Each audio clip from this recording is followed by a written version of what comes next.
பங்குனி உத்திரம் சிறப்புகள் என்ன? விரதம் இருப்பது எப்படி? விரதத்தின் பலன்கள் என்ன?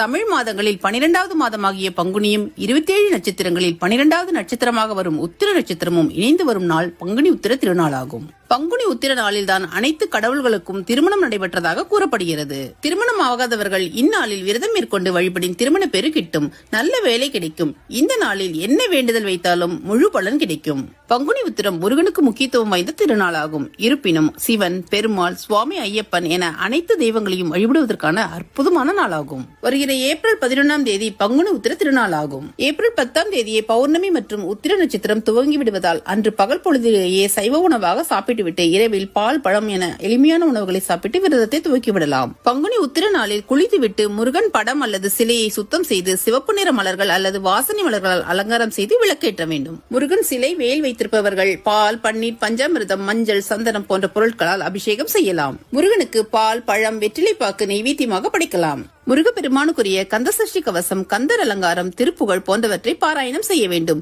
எதுவும் அறியாதவர்கள் ஓம் சரவண பவ என்ற மந்திரத்தை சொல்லி வழிபடலாம். நாள் முழுவதும் அவரவர் உடல்நிலைக்கேற்ப உபவாசம் இருந்து முருகனை வழிபட வேண்டும். முடிந்தவர்கள் மாலையில் அருகில் உள்ள கோவிலுக்கு சென்று தரிசனம் செய்து வழிபடலாம். கோவிலில் தரும் பிரசாதம் அல்லது வீட்டில் படைத்த உணவை உண்டு விரதத்தை நிறைவு செய்யலாம். பங்குனி உத்திர விரதத்தை 6 நாட்கள், 3 நாட்கள் அல்லது